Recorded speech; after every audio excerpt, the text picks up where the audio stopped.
பிரதமரின் பேச்சுக்கு எதிர்ப்பு தெரிவித்து மாநிலங்களவையிலிருந்து எதிர்க்கட்சிகள் வெளிநடப்பு. எதிர்க்கட்சிகளை பேச விடாமல் தடுத்ததற்கு கண்டனம்.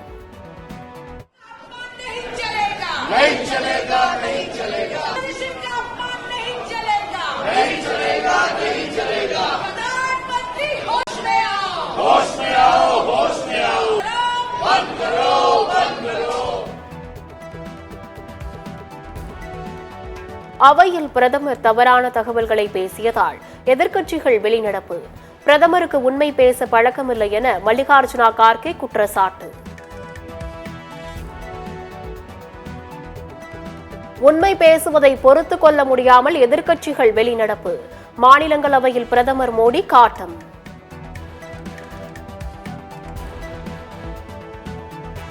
கள்ளக்குறிச்சியில் 65 உயிர்களை பறித்த விஷச்சாராயத்தில் 29.7% மெத்தனால் கலந்திருந்தது.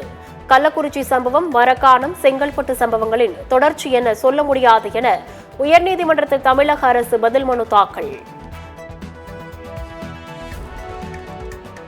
காவல்துறை விசாரிக்கும் விஷச்சாராய வழக்கை சிபிஐக்கு மாற்ற வேண்டிய அவசியம் இல்லை. விசாரணையில் முன்னேற்றம் இல்லாத வழக்குகளை மட்டுமே சிபிஐக்கு மாற்ற முடியும் என உயர்நீதிமன்றத்தில் தமிழக அரசு தகவல். 3 குற்றவியல் சட்டங்களின் பெயர்களை மாற்ற உத்தரவிடக் கோரிய வழக்கு. மத்திய அரசு பதிலளிக்க உத்தரவிட்டு வழக்கை 23ஆம் தேதிக்கு ஒத்திவைத்து சென்னை உயர்நீதிமன்றம் உத்தரவு. புதிய 3 குற்றவியல் சட்டங்களுக்கும் ஆங்கில எழுத்துக்களில்தான் பெயரிடப்பட்டுள்ளன. சென்னை உயர்நீதிமன்றத்தில் மத்திய அரசு விளக்கம்.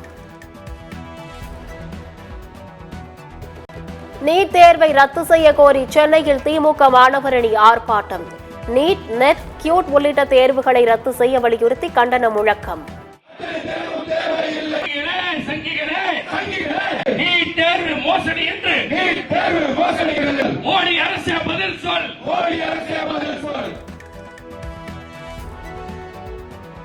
நீட் எதிர்ப்பு நாடகத்தின் பின்னணி என்னவென்று தமிழக அரசுக்கு பாஜக மாநில தலைவர் அண்ணாமலை கேள்வி.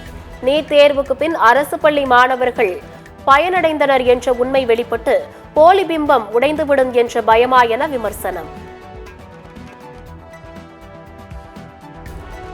நீட் தேர்வை ரத்து செய்ய வேண்டும், தமிழக வெற்றி கழக தலைவர் விஜய் வலியுறுத்தல். எதிரான ஒரு விஷயமா நான் அதை பார்க்கிறேன். ஒவ்வொரு மாநிலத்துக்கு ஏற்ற மாதிரி அந்த பாடத்திட்டங்கள் இருக்கணும். இது எவ்வளோ ஒரு கடினமான ஒரு விஷயம்னு. மூணாவது நான் பார்க்குற ஒரு பிரச்சனை என்னென்னா, போன மே மாதம் 5ஆம் தேதி அந்த நீட் எக்ஸாம்லாம் நடந்துச்சு. அதில் சில குளறுபடிகள்லாம் நடந்ததா நம்ம நிறைய அந்த செய்திகள்லாம் பார்த்தோம், படித்தோம் இல்லையா?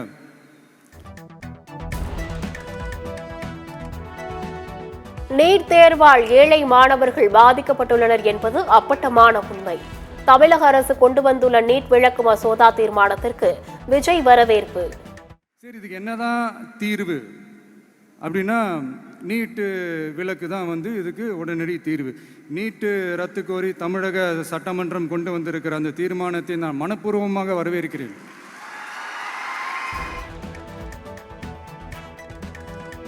மாநில கல்வியில் பயிற்றுவிட்டு தேசிய கல்வியில் தேர்வு எழுத சொல்வது அநீதி. நீட் தேர்வு மாநில உரிமைகளுக்கு எதிரானது என தமிழக வெற்றி கழக தலைவர் விஜய் பேச்சு.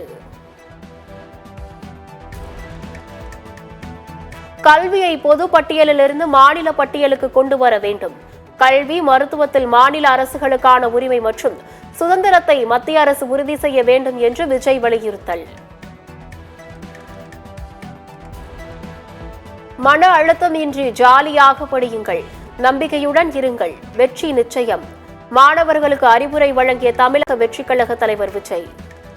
படிங்க, ஸ்ட்ரெஸ் எல்லாம் எடுத்துக்காதீங்க. இந்த உலகம் ரொம்ப பெருசு, ரொம்ப ரொம்ப பெருசு.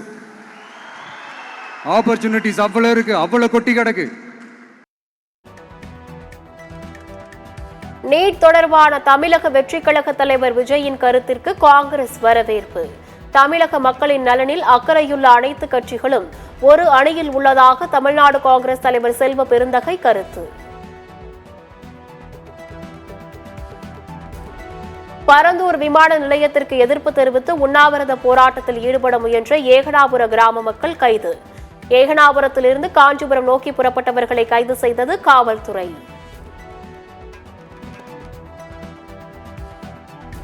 அதிமுக முன்னாள் அமைச்சர் பாலகிருஷ்ண ரெட்டிக்கு விதிக்கப்பட்ட 3 ஆண்டுகள் சிறை தண்டனை ரத்து.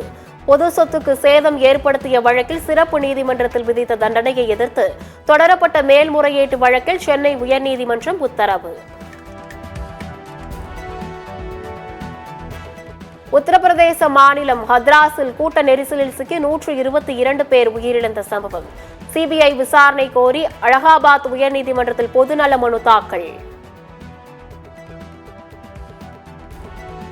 தேனி சுருளி அருவியில் சுற்றுலா பயணிகள் குளிக்க 2 நாட்களுக்கு பின் அனுமதி. அருவி பகுதியில் யானை நடமாட்டம் இல்லாததால் அனுமதி அளித்தது வனத்துறை. சேலம், ஓமலூர், தாரமங்கலம் உள்ளிட்ட பகுதிகளில் 10 ஏரிகளில் விவசாயிகள் இலவசமாக மண் எடுக்க அனுமதி. விவசாயிகள் ஆன்லைன் மூலம் விண்ணப்பித்து மணல் எடுத்துக் கொள்ளலாம் என அதிகாரிகள் தகவல். சிவகங்கை தேவக்கோட்டை அருகே கிராம தொடக்க வேளாண்மை கூட்டுறவு வங்கியில் கொள்ளை முயற்சி.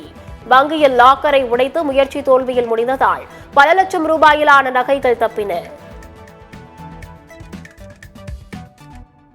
விருதுநகரில் வெம்பங்கோட்டையில் மேற்கொள்ளப்பட்டு வரும் அகழாய்வு பணி.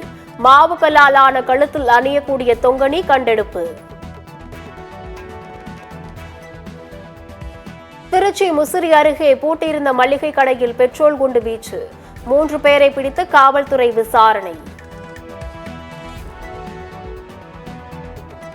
ராணிப்பேட்டை மாவட்டத்தில் முதுநிலை வருவாய் ஆய்வாளர்கள் 26 பேர் பணியிட மாற்றம். மாவட்ட வருவாய் அலுவலர் உத்தரவு.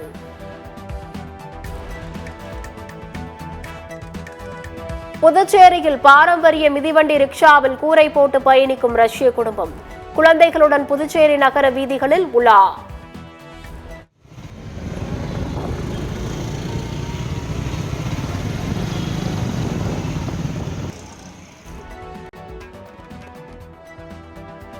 சென்னையில் ஆபரண தங்கம் விலை சவரனுக்கு 40 ரூபாய் உயர்வு. 1 சவரன் தங்கம் 53,560 ரூபாய்க்கு விற்பனை. கர்நாடகாவில் பலத்த காற்றுடன் கனமழை. கர்நாடகாவில் 6ஆம் தேதி மழை தொடரும் என இந்திய வானிலை ஆய்வு மையம் தகவல். உத்தரப்பிரதேசத்தில் தொடரும் கனமழை. சாலைகள், ரயில் தண்டவாளங்களில் தேங்கியுள்ள மழைநீரால் மக்கள் அவதி.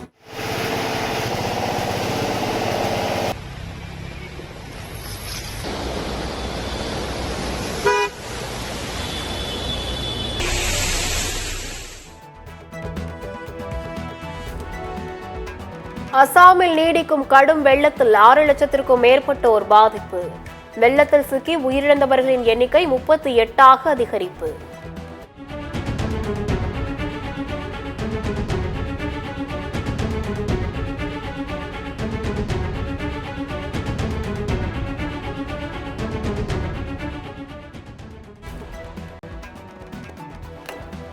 மும்பை பங்குச்சந்தை குறியீட்டு எண் சென்செக்ஸ் 80,000 புள்ளிகளை கடந்து புதிய உச்சத்தை தொட்டது.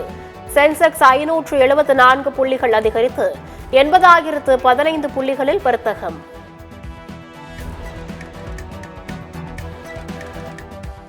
T20 உலகக்கோப்பையை வென்ற 5 நாட்களுக்கு பின்னர் பார்படாஸிலிருந்து டெல்லி புறப்பட்டது இந்திய அணி.